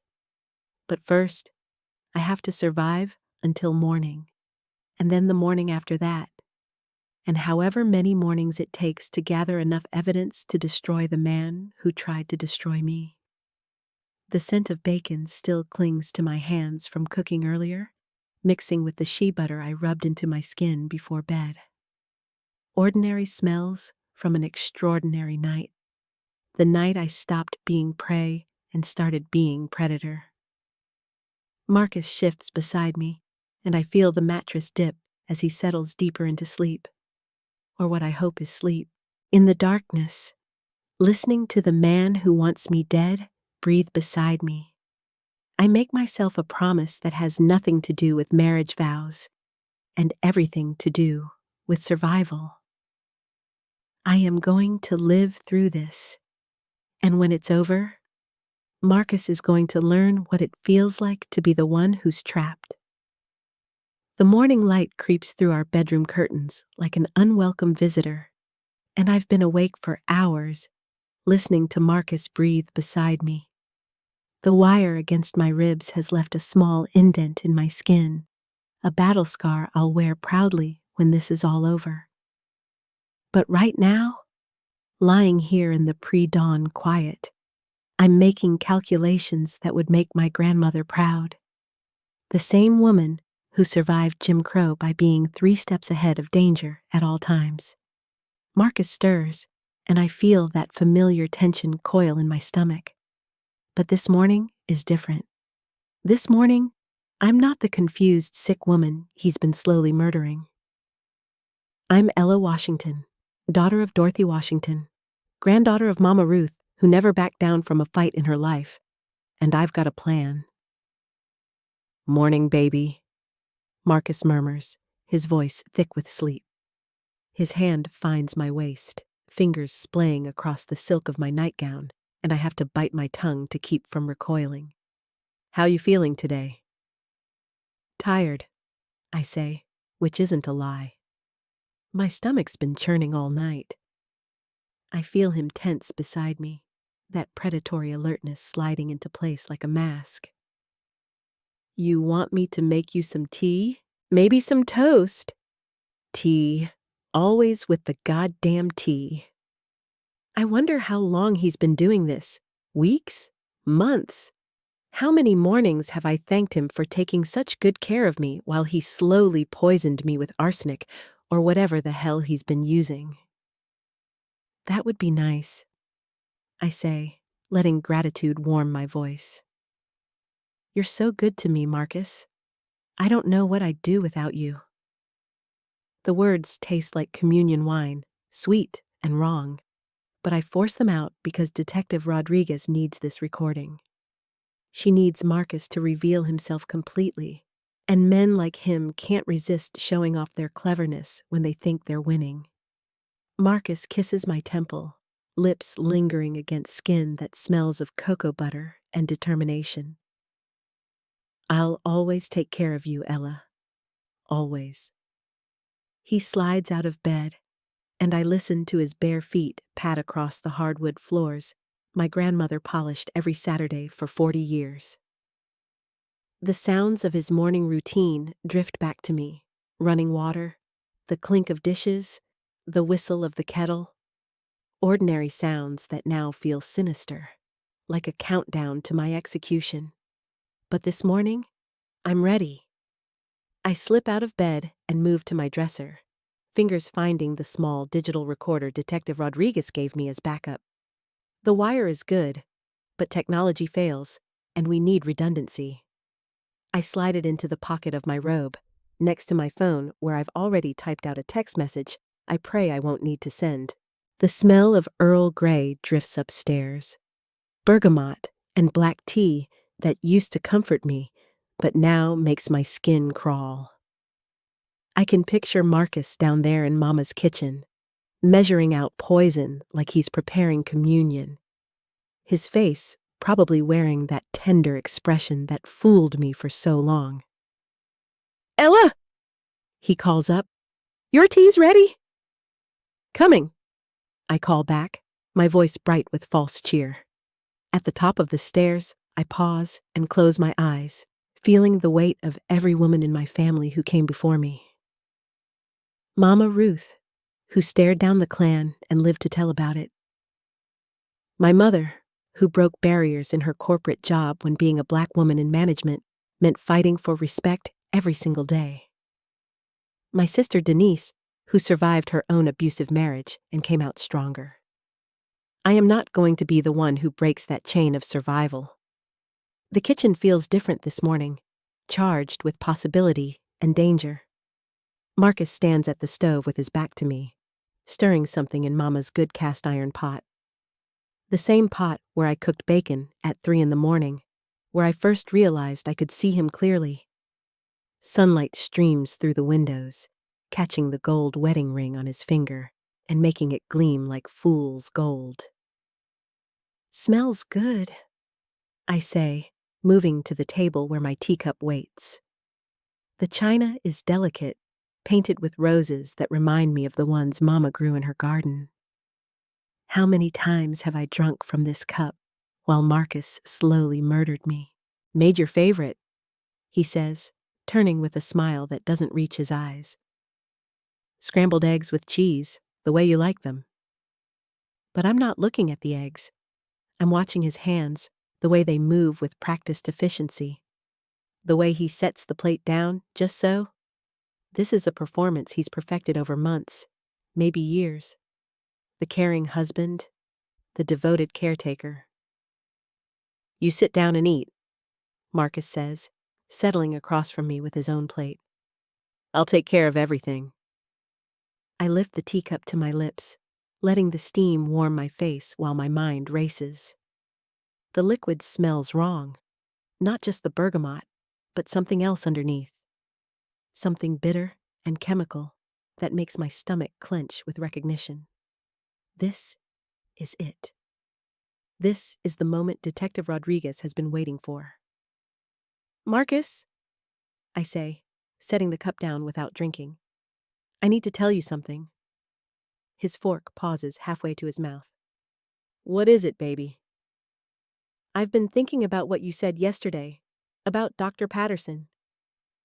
I let concern crease my forehead, playing the worried wife. "I tried to look him up online, just to read about his practice, maybe see some reviews." The change in Marcus is subtle but unmistakable. His shoulders tighten, his breathing shifts, and something cold flickers behind his eyes. "Why would you do that?" "Because I want to get better," I say, letting desperation color my voice. "I want to know everything about the doctor who's going to help me." "But Marcus..." I lean forward, letting tears gather in my eyes. I couldn't find him anywhere. No Dr. Patterson in the system, no practice, no nothing. The silence stretches between us like a tightrope. Marcus sets down his fork with deliberate care, and when he looks up at me, the mask has slipped completely. What I see in his face isn't love or concern, it's calculation, cold and predatory. "You must have misspelled his name," Marcus says finally, but his voice has changed. Harder, more careful. "Or maybe he's not online yet. You know how some older doctors are with technology." "Maybe," I say, picking up my teacup again. But it got me thinking about other things too. Like how I've been getting sicker instead of better? Like how you're always so eager to take care of me, make my tea, fix my food? I pause, letting the words hang in the air. Like how you always know exactly what to do when I'm feeling bad. Marcus's hands have gone very still on the table. What are you saying, Ella? This is the point of no return. Once I say this, there's no taking it back. No pretending I don't know what he's been doing to me. But the wire against my ribs reminds me that I'm not alone. That Detective Rodriguez is listening. That justice is finally within reach. I look directly into Marcus's eyes. The eyes of the man who promised to love and cherish me, who's been slowly murdering me instead. And I speak the words that will either save my life or end it. I'm saying I know what you've been doing to me, and I know you're going to stop. The teacup slips from Marcus's hand and shatters against Mama's kitchen floor, Earl Grey spreading across linoleum in a dark stain that looks like blood. But I don't flinch. I don't look away. I sit there in the ruins of my marriage, in the kitchen where my grandmother taught me that sometimes you have to fight for your life, and I wait to see what kind of man my husband really is when he can't hide behind his mask anymore. The silence is deafening, and in that silence, I hear the sound of my own survival beginning. The seconds stretch like taffy, while Marcus stares at the broken china scattered across Mama's floor. His face cycles through emotions, surprise, confusion, then something darker settling behind his eyes, like storm clouds gathering. The kitchen air grows thick with tension, heavy as August humidity before a thunderstorm breaks. When he finally speaks, his voice is different, stripped of the honey-sweet concern he's worn like cologne for months. You don't know what you're talking about, Ella. You're sick, confused. But I see him now. Really see him. The way his jaw tightens when he thinks he's losing control. How his fingers drum against the table like he's calculating his next move. This is the man who's been feeding me poison with breakfast, who kisses my forehead while planning my funeral. Am I? I stand slowly, feeling the wire shift against my ribs like armor. Every nerve in my body is electric, alive with the kind of clarity that comes when you're fighting for your life. Because suddenly, I'm thinking real clear, Marcus. Clearer than I've been in months. He rises too, and for the first time since I've known him, I see Marcus without his mask. His shoulders are different, broader, more threatening. His smile is gone, replaced by something calculating and cold. This is the man who researched arsenic dosages, who practiced concerned expressions in mirrors, who planned to collect life insurance after my tragic, mysterious illness. Sit down, baby. His voice carries an edge now, sharp as broken glass. You're having another episode. Let me make you some chamomile tea. It'll help you feel better. The audacity of it, standing in a kitchen littered with poisoned tea, still trying to drug me, hits me like a physical blow. Heat flashes through my body, the kind of rage that's been passed down through generations of Black women who've had to fight for everything. I think of great-grandmother Violet, who walked off a plantation with nothing but her children and her faith. Of Mama, who faced down white supervisors who tried to break her spirit. Of my sister Denise, who packed her bags at midnight and never looked back. No more tea, Marcus. My voice comes out steady, strong. No more anything from you. His face hardens completely now. The transformation is terrifying and liberating at the same time, finally seeing the monster without his sheep's clothing. You're making a mistake, Ella. A big mistake. The only mistake I made was trusting you. I moved toward the counter, putting space between us, keeping my grandmother's heavy rolling pin within reach. How long have you been poisoning me? Weeks? Months? You're paranoid. Delusional. But his eyes are darting now, looking for exits, calculating angles. This is exactly what I told Dr. Patterson about. These wild accusations. There is no Dr. Patterson! The words explode from me, echoing off Mama's yellow walls. There never was! You made him up, just like you made up caring about me. Something snaps in Marcus's expression. The last pretense falls away, and what's left is pure predator. His hands clench into fists, and he takes a step toward me. You should have just died quietly, Ella. Like a good wife. The words hit me like ice water, but instead of fear, I feel something else rising in my chest. Power. The kind of strength that's carried my people through centuries of trying to kill us. My feet find their stance on Mama's linoleum, solid and sure. The wire against my ribs reminds me that Detective Rodriguez is hearing every word. That justice is coming, whether I survive this moment or not. But I didn't die, did I? I smile, and it feels like lightning. I'm still here, still breathing, still fighting. Marcus lunges forward, but I'm ready. My hand closes around the rolling pin, solid oak, worn smooth by 3 generations of Washington women's hands. The weight of it feels like righteousness, like every prayer Mama ever whispered over this kitchen, like every tear my ancestors shed for children they couldn't protect. You think you can threaten me in my grandmother's kitchen? The rolling pin comes up between us, and Marcus stops short. In the house where my people learned to survive everything this world could throw at them? His eyes go wide, maybe seeing me clearly for the first time. Not the sick, helpless wife he's been slowly murdering, but a black woman with her back against the wall and nothing left to lose.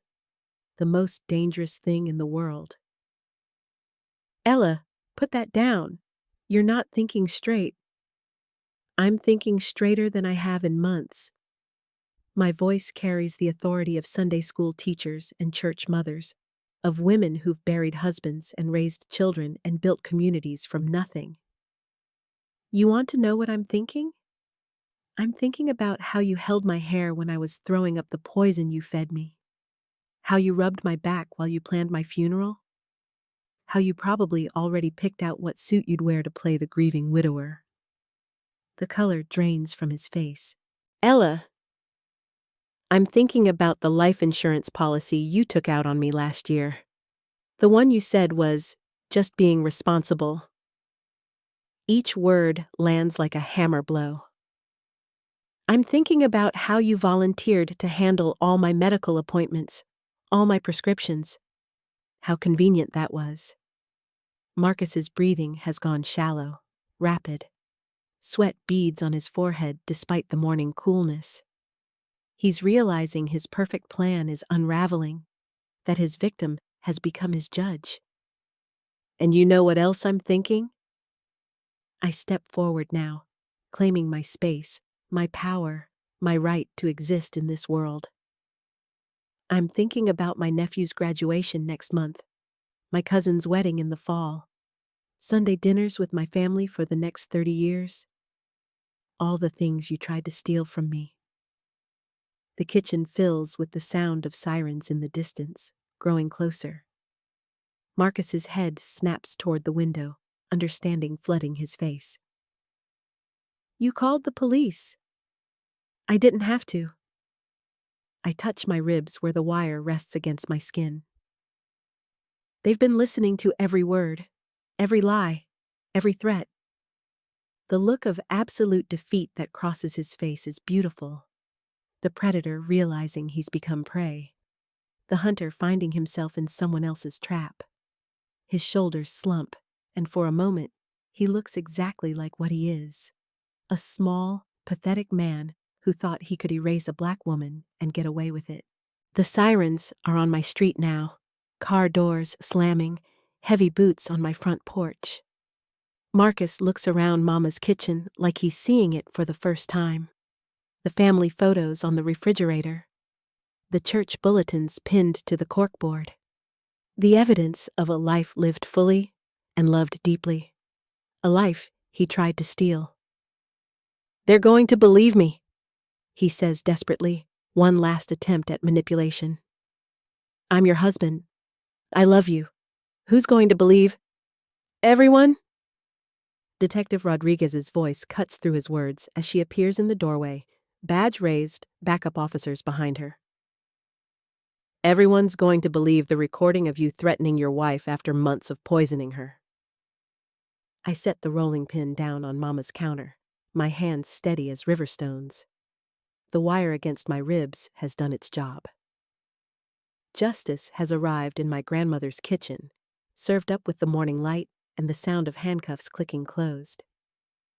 As they read Marcus his rights, as they lead him away from the home where he planned my murder, I feel something I haven't felt in months. Peace.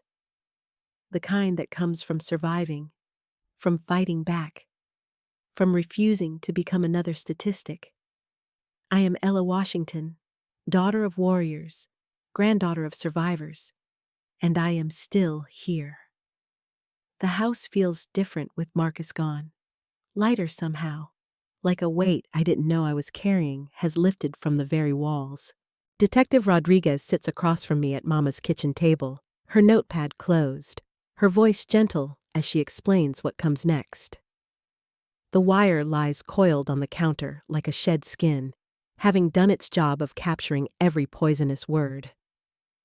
"The recording is clear," she says, her fingers wrapped around the mug of coffee I made her. Real coffee, not the herbal tea Marcus kept pushing. His confession, the threats, everything. The DA says it's enough for attempted murder charges, maybe more depending on what the toxicology reports show. I nod, running my thumb along the rim of my own mug. The ceramic is warm, familiar, part of the good china set Mama left me.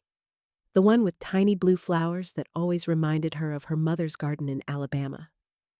Strange how the simple things anchor you when the world shifts beneath your feet. "How long?" I ask, though I'm not sure I want to know. "Years, many years, if we can prove premeditation. And Mrs. Washington?" She leans forward, her brown eyes serious. "We will prove it. The insurance policy, the fake doctor appointments, the gradual increase in symptoms, it's all there." The front door opens and I hear familiar voices. My sister Denise, my cousin Tisha, their footsteps quick and urgent across the hardwood. Rodriguez must have called them, or maybe word travels fast in our community when police cars line a street at dawn. They burst into the kitchen like a force of nature, all worry and fierce protectiveness, and suddenly I'm surrounded by the warmth of Black women who love me. "Ella, baby, what happened?" Denise's arms wrap around me before I can answer, her voice thick with tears she's trying not to shed. She smells like the lavender lotion she's used since high school, like home and safety and everything Marcus tried to take from me. Tisha hovers beside us, her hand on my shoulder, her gold bangles catching the morning light streaming through Mama's lace curtains. "We came as soon as we heard. Are you hurt? Do you need a doctor?" "I need real doctors now," I say, and the bitter laugh that escapes surprises me. Ones that actually exist. Detective Rodriguez explains while I sit in the circle of my family's protection, their gasps and curses punctuating her words. Denise's grip tightens on my hand when she hears about the arsenic, and Tisha starts pacing the kitchen like she's ready to hunt Marcus down herself. "That snake!" Tisha spits, her voice carrying all the righteous anger I haven't been able to access until now. "That lying, murdering snake? And we trusted him. We welcomed him into this family. He fooled all of us," I say, surprised by how steady my voice sounds. That was the point. After Detective Rodriguez leaves with promises to keep me updated, it's just us women in Mama's kitchen. Denise starts cooking without being asked. Scrambled eggs and turkey bacon, grits with real butter, the kind of breakfast that heals souls. The cast iron skillet sings against the flame, and the familiar sounds fill the spaces where fear used to live.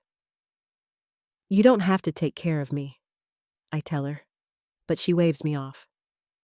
"Hush, this is what we do." She cracks another egg with more force than necessary. "Besides, you need real food, good food, food that ain't trying to kill you." Tisha sits beside me, her phone buzzing with messages. "Mama's on her way over with Sister Jenkins and half the church auxiliary. I couldn't stop them if I tried. You know how they get when one of their own is in trouble." The thought of my church mothers descending with casseroles and prayers and fierce protective energy makes me smile for real. The first genuine smile I've felt in months. "They're going to want to pray over this kitchen." "Let them," Denise says from the stove. "This house needs blessing after what he brought into it." I walk to the window above the sink, looking out at the backyard where Mama's rose bushes are starting to bud. The morning sun makes everything look new, washed, clean. My reflection in the glass shows a woman I'm just beginning to recognize again. Thin from the poisoning, yes, but with light in her eyes that wasn't there yesterday. "I keep thinking about what he said," I murmur, my breath fogging the glass. "About who would believe me, like being his wife made me his property to dispose of." Tisha makes a sound of disgust. "That's how they think, those kinds of men. Like we're objects instead of people. Like we don't have families who love us, communities that would move heaven and earth to protect us." "Well, he knows better now," Denise says, sliding a plate in front of me. The eggs are fluffy, seasoned with love and fury in equal measure. "Knows that you don't mess with a Washington woman and expect to get away with it." I take a bite, and the taste is revelation. Food that nourishes instead of destroys, prepared by hands that want to heal me. My body, so long accustomed to rejecting everything Marcus offered, accepts this gift gratefully. The front door opens again, and I hear the rustle of Sunday dresses and the tap of sensible shoes. The church mothers have arrived, their voices a familiar chorus of concern and determination. Sister Jenkins leads the procession into the kitchen, her silver hair perfectly set despite the early hour, her arms full of covered dishes. "Chile, we came soon as we heard," she announces, setting down what smells like her famous cornbread. "Nobody messes with our Ella and thinks they can get away with it." Sister Williams follows with a pot that's surely full of her healing soup, and Sister Davis carries a sweet potato pie that makes my mouth water despite everything. They surround me like a fortress of black womanhood, their presence filling the kitchen with the scent of vanilla extract and righteous indignation. "We're going to pray over this house," Sister Jenkins declares, already reaching for the olive oil she keeps in her purse for such occasions. "Cast out every evil spirit that man brought through these doors. Reclaim this space for God's purposes." And they do. Right there in Mama's kitchen, they anoint the door frames and windows while speaking words of protection over me, over this house, over my future. Their voices blend in harmonies older than slavery, prayers that carried our people through horrors I can barely imagine. I stand in the center of their circle, feeling the weight of their love, their faith, their refusal to let darkness have the final word. When they finish, the kitchen feels different again, not just lighter, but sanctified, reclaimed, made holy by the presence of women who know how to fight devils and win. "Now," Sister Jenkins says, clapping her hands together with finality, "let's eat. Nothing heals like good food shared with people who love you." And we do. We crowd around Mama's table, passing dishes and sharing stories, their laughter washing over me like baptismal waters. They don't ask for details about Marcus, don't push me to relive the horror. Instead, they fill the space with life, gossip about Sister Patterson's new grandbaby, updates on the church renovation fund, plans for the upcoming women's retreat. Normal. They're giving me back normal, one conversation at a time. As the morning wears on, others come. My neighbor Mrs. Coleman with a casserole and fierce hugs. My coworker Vanessa with flowers from her garden and promises that my job will be there whenever I'm ready to return.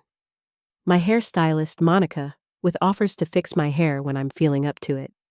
Because a woman needs to look good to feel good, baby.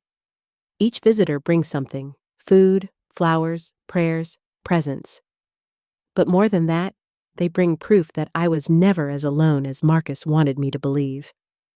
That he couldn't isolate me completely from the network of Black women who've always been my real strength. By afternoon, the house is full of life and laughter, and the comfortable chaos of women taking care of their own. I find myself moving through the rooms differently, reclaiming spaces that had become territories of fear. The bathroom where I wore the wire now holds fresh towels and Sister Davis's good soap. The bedroom where Marcus played his caring husband act is being aired out by Denise, who's already stripping the bed and muttering about burning the sheets. "Fresh start," she says when she catches me watching.